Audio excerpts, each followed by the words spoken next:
Hello बच्चों, इस video में हम लोग सिंपल परमानेंट टिश्यूज के बारे में पढ़ने वाले हैं। सिंपल परमानेंट टिश्यूज मैंने आपको बच्चों बताया था पिछले वीडियो में। परमानेंट टिश्यूज के दो टाइप होते हैं, सिंपल परमानेंट और कॉम्प्लेक्स परमानेंट। परमानेंट टिश्यूज क्या होता है बच्चों, पहले देखते हैं परमानेंट टिश्यूज क्या होता है। मैंने आप लोगों को बताया था जो टिश्यूज डिवाइड करना बंद कर देता है, जिस टिश्यूज के सेल्स, टिश्यूज सेल से बनता है ना बच्चों, टिश्यूज सेल से बनता है।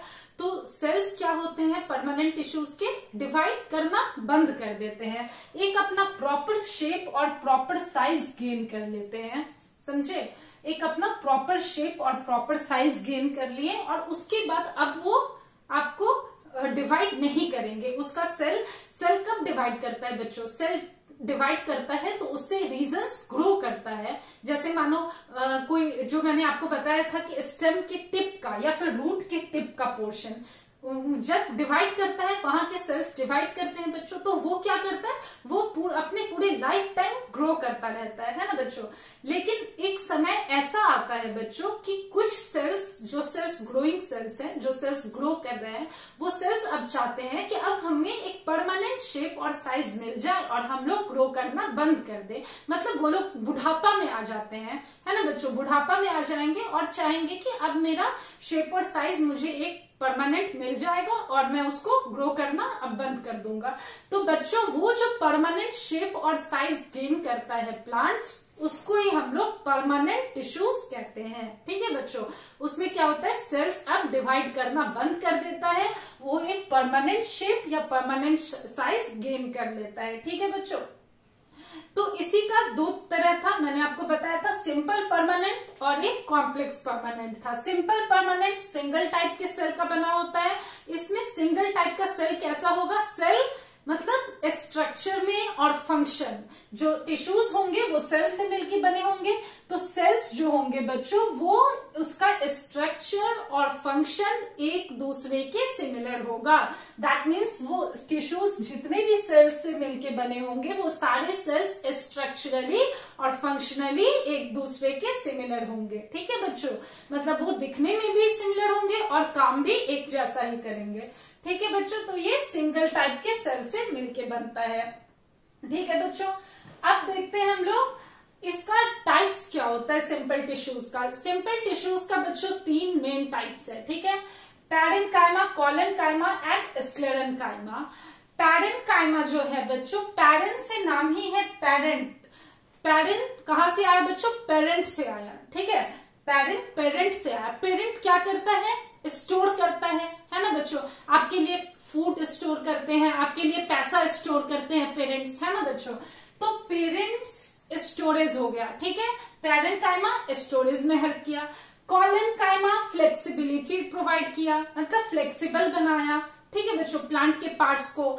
कॉलन से नाम ही आता है, कॉलन है ये कुछ फ्लेक्सिबल टाइप का होगा, कॉलन फ्लेक्सिबल। जैसे कि आप लोग देखते होंगे कि जब किसी जब पौधा जब नया होता है या फिर किसी मतलब पुराने भी पौधे को देखो तो उसमें जो ब्रांचेस होती हैं, जैसे ये लीव्स है। ठीक है बच्चों, ये मान लेते हैं एक लीव है। ठीक है, एक लीफ है, पत्ता है, पत्ता का ये वाला जो पोर्शन होगा बच्चों, जिसको कि हम लोग स्टॉक भी बोलते हैं और स्टॉक भी बोलेंगे और इसको पत्ता का टहनी भी बोलेंगे। टहनी नहीं, इसको मतलब डंठल, पत्ता का जो डंठल रहेगा, उस डंठल को आप लोग जब एक बार तोड़ोगे तो क्या होगा कि वो इजीली टूट जाता है क्या, नहीं टूटता है ना बच्चों, इजीली वो नहीं टूटता है।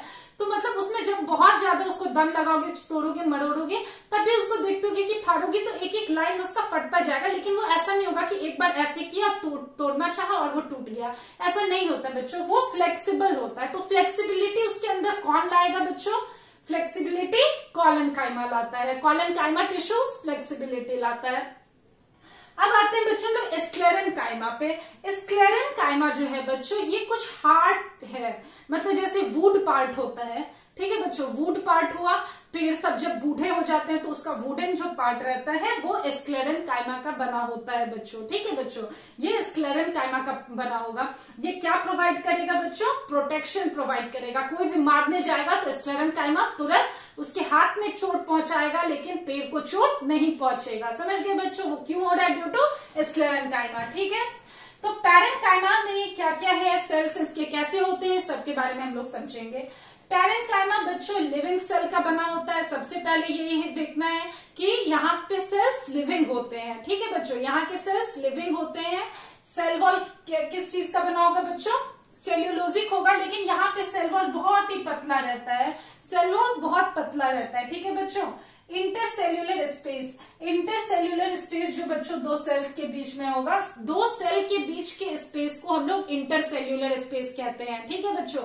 इंटर का मतलब हो गया दो के बीच, और इंट्रा का मतलब हो गया उसी सेल में। जैसे इंट्रा सेल्यूलर यदि रहेगा, दैट मीन्स इंट्रा सेल्यूलर क्या हो गया, इंट्रा हो गया बच्चों सेल के अंदर।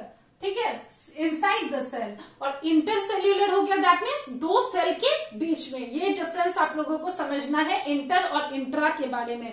इंट्रा मीन्स उसके अंदर, इंटर मीन्स दो, जैसे कहते हैं ना इंटर स्कूल चैंपियनशिप जो होता है, इंटर स्कूल चैंपियनशिप में क्या होता है बच्चों, दो स्कूल्स के बीच में चैंपियनशिप होता है। ठीक है। और इंट्रा स्कूल में क्या हुआ, स्कूल के अंदर जो क्लासेस हैं उनके बीच में चैंपियनशिप होगा।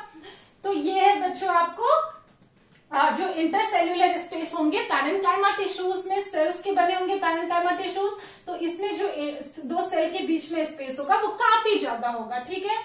सेल वॉल बहुत ही पतला होगा। ठीक है बच्चों, सेल वॉल मोटा नहीं होगा, सेल वॉल में कुछ भी भरा पड़ा नहीं रहेगा, तो सेल वॉल बहुत ही पतला सा सेल्यूलोजिक सेल वॉल होगा। When contains क्लोरोफिल, अब ये बच्चों स्टोरेज के लिए जाना जाता है, ये हमारा पेरेंट है, पेरेंट स्टोरेज के लिए जाने जाते हैं। तो ये फूड को स्टोर करेंगे, जाहिर सी बात है फूड को स्टोर करेंगे, तो फूड हमारा किस चीज से बनता है बच्चों, फूड जो प्लांट्स में है वो किस चीज से बनता है, with the help of chlorophyll बनता है ना बच्चों, with the help of chlorophyll food बनता है हमारा। तो बच्चों ये क्लोरोफिल भी स्टोर करेगा, तो तब इसको क्या कहेंगे बच्चों, क्लोरेन्काइमा कहेंगे। जब ये फूड स्टोर करेगा तब इसको क्लोरेन्काइमा कहेंगे। ठीक है बच्चों। जब बच्चों दो सेल्स के बीच में बहुत ही लार्ज एयर गैप्स होगा, जब दो सेल्स के बीच में बच्चों बहुत ही लार्ज एयर गैप्स होगा तो उसको एरेन्काइमा कहेंगे, तब वो बच्चों हो जाएगा एरेन्काइमा। ठीक है। पैरेन्काइमा का दो टाइप्स हो गया, जब वो फूड स्टोर किया तो क्लोरेन्काइमा, जब वो दो सेल्स के बीच में बहुत ही बड़ा एयर गैप्स हुआ तो वो बच्चों एरेन्काइमा होगा। तो जैसे कि आप लोग देखते होंगे वाटर प्लांट्स, जैसे लोटस प्लांट को देखते हो या फिर वाटर लिली को देखते हो, ये सब क्या होता है बच्चों, पानी में ये सब तैरता रहता है ऊपर में, ये सब बच्चों तैरता रहता है। तैरता क्यों है, due to aerenchyma, due to aerenchyma tissues ये सब तैरता रहता है। एरेन्काइमा क्या प्रोवाइड करता है बच्चों, ये पूरा फूल को या फिर फ्लावर्स को या फिर आप कह सकते हो प्लांट को ऊपर रखता है। ठीक है। तो एरेन्काइमा हो गया। फिर बच्चों ये पैरेन्काइमा फूड स्टोर करता है, ये हम लोग जानते हैं। तो पैरेन्काइमा के बारे में हम लोग पढ़ लिए बच्चों। पैरेन्काइमा क्या है, हमारे पापा हैं, पापा जैसे हम लोगों को खाना भी प्रोवाइड करेंगे, हम लोगों को पैसा भी प्रोवाइड करेंगे, तो ये भी बच्चों ऐसे ही करता है। पेरेंट है ये हमारा, ये स्टोरेज में मदद करेगा, इसके सेल्स लिविंग होंगे। इसमें जो सेल होगा बच्चों, उसका जो सेल वॉल होगा बहुत ही पतला होगा, सेल्यूलोजिक होगा, बहुत ही पतला होगा।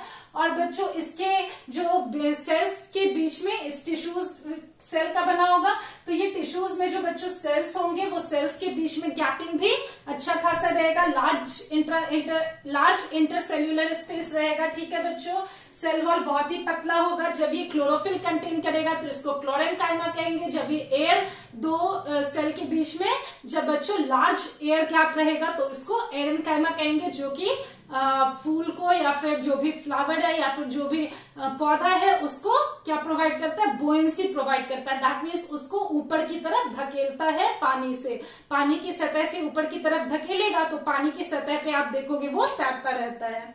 ठीक है बच्चों। अब आते हैं हम लोग कॉलेन्काइमा में। कॉलेन्काइमा क्या है, कॉलेन्काइमा बच्चों फ्लेक्सिबिलिटी प्रोवाइड करता है। फिर से आप लोग समझ जाओ, ये फ्लेक्सिबल होता है, टूटेगा नहीं, आप इजीली प्लांट को नहीं तोड़ सकते हो। जैसे मान लो ये लीफ भी ले लिए आप और लीफ का एक डंठल तोड़ लिए, तो उसको आप इजीली ऐसे ब्रेक डाउन नहीं कर सकते हो बच्चों, क्योंकि वो फ्लेक्सिबल होता है, वो ड्यू टू कॉलेन्काइमा वो फ्लेक्सिबल होगा। ये भी बच्चों लिविंग सेल का बना होता है। ठीक है। इसमें सेल के बीच में ये टिश्यूज में जो सेल्स होंगे बच्चों, वो सेल्स के बीच में थोड़े कम गैपिंग होंगे, मतलब गैपिंग होंगे लेकिन थोड़े कम इंटरसेल्यूलर स्पेस थोड़ा कम प्रेजेंट रहेगा। ठीक है बच्चों, थोड़ा सा लिटिल रहेगा, थोड़ा कम प्रेजेंट रहेगा। Irregularly thick eight corners, corners पे इरेगुलरली थिक रहेगा। ठीक है बच्चों, मतलब कॉर्नर्स पे, कहीं कॉर्नर्स पे आप देखोगे मोटा है तो कहीं कॉर्नर्स पे मोटा नहीं भी रहेगा। ठीक है, ये चीज समझना है, कहीं कॉर्नर्स पे मोटा रहेगा, कहीं कॉर्नर्स पे मोटा नहीं रहेगा। तो ये चीज आपको समझना है कि ये मोटा क्यों होता है बच्चों, यहाँ पे मतलब, लेकिन यहाँ पे कम रहता है। ठीक है, जैसे यहाँ पे बिल्कुल भी नहीं रहता, पैरेन्काइमा में बिल्कुल भी नहीं रहता, बट कॉलेनकाइमा में थोड़ा सा कम सेल वॉल मतलब, लेकिन मोटा रहता है due to the deposition of बच्चों सेल्यूलोज एंड पेक्टिन्स। यहाँ पे सेल वॉल में सेल्यूलोज का तो सेल वॉल बना होगा, बट सेल वॉल में बच्चों पेक्टिन का डिपोजिशन होता है। तो पेक्टिन के डिपोजिशन के ही कारण ये आपको फ्लेक्सिबल भी होता है। फ्लेक्सिबल क्यों होगा बच्चों, due to the deposition of pectin. यहाँ पे सेल वॉल में सेल्यूलोज तो है ही, बट पेक्टिन का डिपोजिशन हुआ है, पेक्टिन वहां पे बैठ गया है, इसीलिए इसके सेल्स कैसे होंगे, मतलब थोड़े थोड़े आपको थोड़ा थोड़ा सा ही गैप्स प्रेजेंट रहेगा, ज्यादा प्रेजेंट नहीं रहेगा सेल्स के बीच में गैप्स, क्योंकि यहाँ पे पेक्टिन का डिपोजिशन हो जाएगा सेल वॉल पे। अब है बच्चों allow the bending of parts, parts को जैसे आप मोड़ सकते हो ऐसे मोड़ सकते हो, बट आप तोड़ नहीं सकते हो। Provides mechanical strength, mechanical strength भी बच्चों पेड़ पौधों को ये प्रोवाइड करता है। कॉलेनकाइमा मैकेनिकल स्ट्रेंथ प्रोवाइड करेगा, मैकेनिकल से मतलब ही आता है बच्चों, मैकेनिकल स्ट्रेंथ कॉलेनकाइमा ही प्रोवाइड करता है। दैट मीन्स कि ये आप उसको मैकेनिकली इतना मतलब फिट रखता है कि उसको आप तोड़ नहीं सकते हो। ठीक है बच्चों, मैकेनिकल स्ट्रेंथ कौन प्रोवाइड करता है बच्चों, कॉलेनकाइमा ही प्रोवाइड करता है पेड़ को। ठीक है बच्चों, अब बच्चों देखना है flexible enough to allow growth. ठीक है, दैट मीन्स ये इतना फ्लेक्सिबल रहता है कि ये ग्रोथ को अलाउ कर पाए। ठीक है, मतलब ये पेड़ पौधों का जो ग्रोथ हो रहा है वो अलाउ करता है ये, बट ये तो आपको पेड़ पौधों का ग्रोथ तो अलाउ करेगा, लेकिन आप इसको तोड़ नहीं सकते हो। ठीक है बच्चों, तो कॉलेनकाइमा में क्या हो गया बच्चों, ये भी लिविंग सेल का बना हुआ, इंटरसेल्यूलर स्पेस बहुत कम प्रेजेंट रहेगा, सेल वॉल्स पे डिपोजिशन किसकी रहेगी, पेक्टिन की रहेगी, कॉर्नर्स हैव डिपोजिशन। फिर allow bending of parts, parts को आप बेंड कर सकते हो लेकिन आप तोड़ नहीं सकते हो, ब्रेक नहीं कर सकते हो। और मैकेनिकल स्ट्रेंथ कौन प्रोवाइड करेगा बच्चों, कॉलेनकाइमा ही पौधों को प्रोवाइड करेगा mechanical strength and flexible enough to allow growth. ठीक है बच्चों, अब आते हैं हम लोग स्क्लेरेनकाइमा पे। स्क्लेरेनकाइमा बच्चों हार्ड टिश्यूज हैं, ये सब बहुत ही हार्ड हो जाते हैं इसके सेल्स। इसमें क्या होता है बच्चों, ये पूरा रिजिडिटी प्रोवाइड करते हैं, जैसे वुडन पार्ट हो गया ये स्क्लेरेनकाइमा है। फिर से आप देख सकते हो कोकोनट का जो ऊपर का कवरिंग है, कोकोनट का ऊपर का कवरिंग कितना मोटा होता है, वॉलनट्स का ऊपर का कवरिंग कितना मोटा होता है, उसको फोड़े नहीं फूटता रहता है, तो वो बच्चों ड्यू टू स्क्लेरेनकाइमा है। स्क्लेरेनकाइमा क्या करता है बच्चों, रिजिडिटी प्रोवाइड करेगा।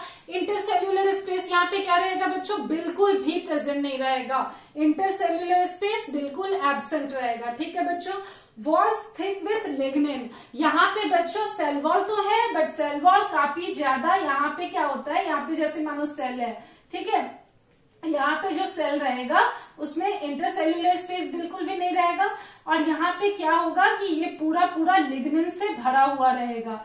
समझ गए बच्चों, लिग्निन के कारण ही ये फूटता रहता है। सेल वॉल्स पे लिग्निन इतना ज्यादा रहता है कि आप जैसे मानो अखरोट के ऊपर वाले पार्ट को तोड़ना चाहो तो अखरोट नहीं फूटता रहता है बच्चों, तो ये ड्यू टू द लिग्निन रहता है। आप वुड को ही तोड़ना चाहो, लकड़ी को, तो नहीं टूटता रहता है ना, ड्यू टू लिग्निन होता है। पेड़ को मारोगे भी तो आप ही को चोट लग जाएगी लेकिन पेड़ को चोट नहीं लगेगा, due to lignin, due to sclerenchyma. ठीक है बच्चों, stems around vascular bundle, vascular bundle हम लोग किसको बोल रहे हैं, वैस्कुलर टिश्यूज को, है ना बच्चों। प्लांट्स का सारा ऑर्गन किन तरह के टिश्यूज से बना होता है, सबसे पहला टिश्यूज कौन सा हो गया, ग्राउंड टिश्यूज हो गया, ग्राउंड टिश्यूज आपको बेस बनाया, फिर आपको वैस्कुलर टिश्यूज हो गया। वैस्कुलर टिश्यूज बच्चों कनेक्टिविटी में मदद करता है, उसमें मैंने आपको बताया था कि वैस्कुलर टिश्यूज जैसे आपका बॉडी में ब्लड है, ब्लड आपको रन करता है with the help of artery and veins, तो वैसे ही बच्चों वैस्कुलर बंडल्स है आपको प्लांट्स में, जो कि आपको खाना, जाइलम और फ्लोएम के बारे में हम लोग पढ़े थे ना बच्चों, वैस्कुलर टिश्यूज में जाइलम और फ्लोएम। जाइलम क्या करता है बच्चों, खाना पानी को इसके बारे में नहीं पढ़े थे, सॉरी जाइलम फ्लोएम के बारे में हम लोग नहीं पढ़े थे। तो वैस्कुलर बंडल्स में बच्चों यही दो चीज है, जैसे हमारा आर्टरीज और वेन्स है। आर्टरीज क्या करता है बच्चों, जो हमारे बॉडी में, हमारे ऑर्गन्स में जो ऑक्सीजन वाले ब्लड हैं, जो ऑक्सीजन ब्लड में कैरी कर रहे हैं, ब्लड जो ऑक्सीजन को कैरी करता है उसको पहुंचाता है हमारे सारे ऑर्गन्स में। और ऑर्गन्स ऑक्सीजन को यूटिलाइज करके क्या देते हैं बच्चों, कार्बन डाइऑक्साइड देते हैं। तो वो कार्बन डाइऑक्साइड ब्लड वेन्स के थ्रू कहाँ पे पहुंचाता है, हार्ट में पहुंचाता है। तो उसी तरीके से बच्चों पेड़ में भी होता है। पेड़ में क्योंकि ब्लड है नहीं, तो पेड़ में बच्चों क्या रहेगा, रूट्स से पानी आपको ऊपर तक पहुंचाएगा, लीव्स तक पहुंचाएगा, और लीव्स से खाना, लीव्स में खाना बना, और लीव्स से खाना बच्चों रूट्स तक पहुंचाएगा। तो यहाँ पे भी ट्रांसपोर्टेशन ऊपर नीचे होता रहेगा। ठीक है बच्चों, ऊपर से नीचे, नीचे से ऊपर की तरफ। चलो बच्चों ये समझ गए हम लोग। तो ये वैस्कुलर बंडल्स के चारों तरफ का जो स्टेम रहेगा बच्चों, क्योंकि बीच में यहाँ पे वैस्कुलर बंडल्स है, स्टेम में एक जाइलम है, एक फ्लोएम है मान लेते हैं। ठीक है, जाइलम क्या करेगा बच्चों, पानी को रूट से ऊपर की तरफ पहुंचाएगा, दैट मीन्स लीव्स तक पहुंचाएगा और स्टेम्स तक पहुंचाएगा। और स्टेम से या फिर लीफ से जो खाना बनेगा वो आपको रूट्स तक कौन पहुंचाएगा बच्चों, फ्लोएम पहुंचाता है। ठीक है बच्चों, फ्लोएम पहुंचाता है। ये हम लोग कॉम्प्लेक्स टिश्यूज में इनके बारे में पढ़ेंगे। ठीक है बच्चों, अभी इस पे इतना फोकस नहीं करते हैं। तो इसमें जो बच्चों इसके चारों तरफ जो स्टेम्स होते हैं वो किस चीज के बने होते हैं, वो आपको स्क्लेरेनकाइमेटस टिश्यूज के बने होते हैं। स्क्लेरेनकाइमा के क्यों बने होंगे, क्योंकि ये हार्ड होने चाहिए ना बच्चों। आपका भी तो बॉडी है, आपकी बॉडी के अंदर में आर्टरीज वेन्स है, तो उसको कितना मोटा परत है स्किन का ये प्रोटेक्ट किया हुआ है। तो उसी तरीके से बच्चों स्क्लेरेनकाइमा टिश्यूज वैस्कुलर बंडल के आपको स्टेम को, पूरा रीजन को प्रोटेक्ट करेगा। ठीक है बच्चों, क्योंकि खाना पानी का अगर नहीं मानो पानी यदि रूट से लीव्स तक नहीं जा पाएगा और लीव से खाना नहीं आ पाएगा नीचे तक, तो बच्चों क्या होगा, ग्रोथ नहीं हो पाएगा प्लांट्स का। अब बच्चों स्क्लेरेनकाइमा कहाँ पे मिलेगा, seed and husk of coconut. ठीक है, उसके बाद है बच्चों provides protection and strength. Strength भी प्रोवाइड करता है स्क्लेरेनकाइमा, प्रोटेक्शन भी प्रोवाइड करता है। अगर आप मारने जाओ स्क्लेरेनकाइमा को, या फिर अगर आप वुड को तोड़ने के लिए जाओ, तो स्क्लेरेनकाइमा आपको खुद चोट आपको पहुंच जाएगा, लेकिन प्लांट्स को चोट नहीं पहुंचेगा with the help of sclerenchyma. तो स्क्लेरेनकाइमा समझ के बच्चों ये रिजिडिटी प्रोवाइड करता है, रिजिड रखता है प्लांट को। दैट मीन्स मतलब रिजिड रखा को, ये नहीं करता है प्लांट्स को कि प्लांट्स मतलब कि कमजोर पड़ जाएगा, कमजोर यहाँ पे नहीं पड़ेगा प्लांट्स, क्योंकि रिजिड रहेगा with the help of sclerenchyma. ठीक है, इंटरसेल्युलर स्पेस यहाँ पे बच्चों एब्सेंट रहेगा, सेल के बीच स्पेस नहीं रहेगा। ठीक है, वॉल्स में डिपोजिशन किस चीज की होगी, लिग्निन की होगी। ठीक है बच्चों, स्क्लेरेनकाइमा में स्टेम्स जो वैस्कुलर बंडल्स के चारों तरफ रहता है उसमें रहेगा, seed and husk of coconut. फिर वॉलनट्स का भी जो कवरिंग रहता है वो भी आपको स्क्लेरेनकाइमा का बना होता है। Provides protection and strength and provides mechanical support. कौन प्रोवाइड करेगा बच्चों, दैट इज स्क्लेरेनकाइमा प्रोवाइड करेगा। और स्टोरेज कौन प्रोवाइड करेगा बच्चों, दैट इज पैरेनकाइमा प्रोवाइड करेगा। तो अब मुझे नहीं लग रहा है कि सिंपल परमानेंट टिश्यूज में आप लोगों को कोई भी प्रॉब्लम है। So let's meet in the next topic. Till then, bye bye, good night and have a nice day.